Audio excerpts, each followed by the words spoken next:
Okay, this one's for all of the people who like their music a bit weird, a bit wonky, a bit lo-fi, a bit retro. This is a track I've been working on, and with all the processing on it that I'm going to show you about, this is what it sounds like.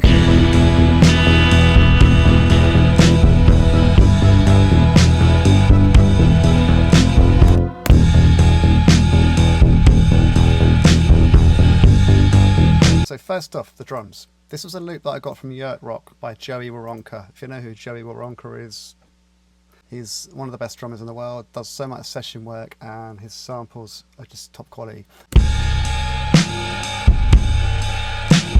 But when I first got it from the library, it sounded like this. So I want to make it sound more alive, more weird, more retro.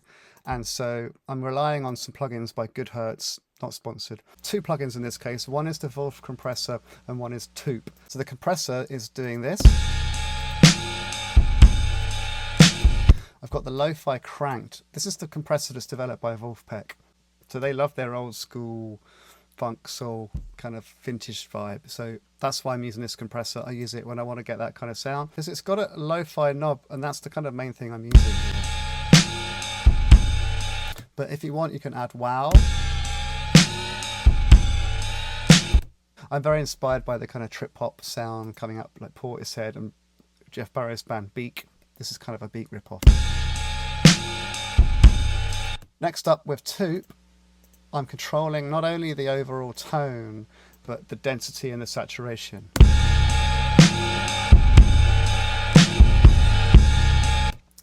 The compressor had really made a lot of the high frequencies extra accentuated, so I'm controlling that by putting it through a lo-fi tape. It doesn't completely cut it, but it just controls it in a nice way. And I'm using the EQ as part of this plugin to pull down 4,500 hertz, which is where a lot of harshness lives. So you can change the tubes, you can change the type of tape, it's super flexible, and then you can blend in the amount you want. So I'm driving the input. Anytime you drive an input, you get extra saturation. So once again, without those two plugins, nice. And then with. Cool. Next up, synth bass. Similar process with synth bass, except I'm using an amp. So the original sound is from a Prophet plugin, which is by Yuhi. Very good quality emulation of a Pro 1, sorry, not a Prophet. I'm using the sequencer. I found a preset in here called Rolling Rezo, made some tweaks, but essentially it's doing a 16th note with a modulation. Synths through amps. Love it. I'm using both a bass amp emulator and a cab emulator in Ableton Live. Using the bass preset, output set to mono, and then putting it through the cab. Finally, then we're going through Tupe again, adding so much density. I'm driving the input a lot, up to 50% here. And then I'm using both the 2-track lo-fi, a different tube setting. You know, you can really go crazy with this. Found a nice sweet spot. Doing some low-end filtering, so take away lots of the really kind of subby frequencies. Just makes it sit nicer, and super low frequencies were not a feature of more vintage recordings, so that's helping it feel a bit more like it's old as well.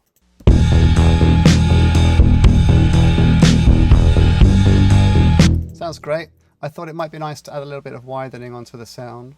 So that's dry.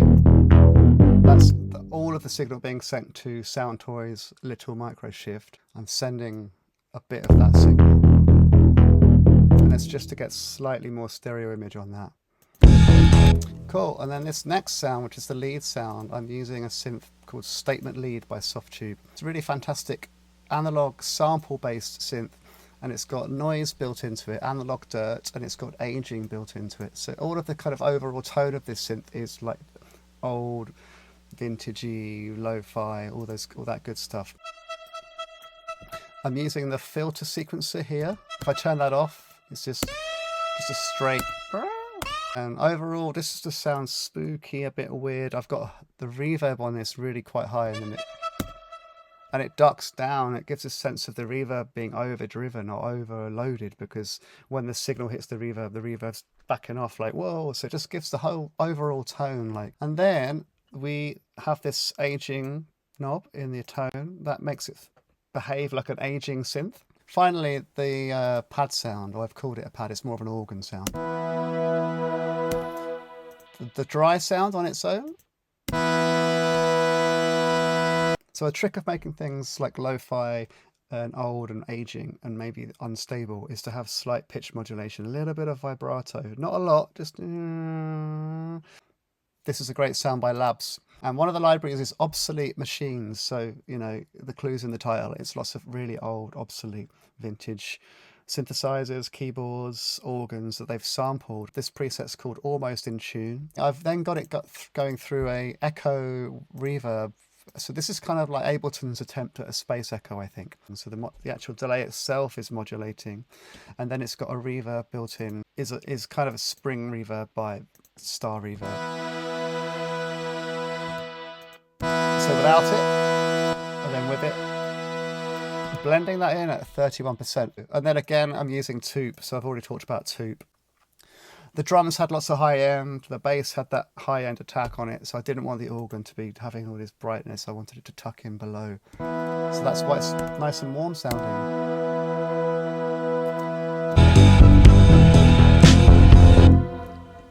There we go, that's me trying to be Beak, basically. I love how those toms on the drum fills are just blown out. It sounds like the tapes overdriving, like, and the preamp of the imaginary old mixing desk is overdriving. Fantastic stuff from Goodhertz, and this is what it sounds like without those plugins.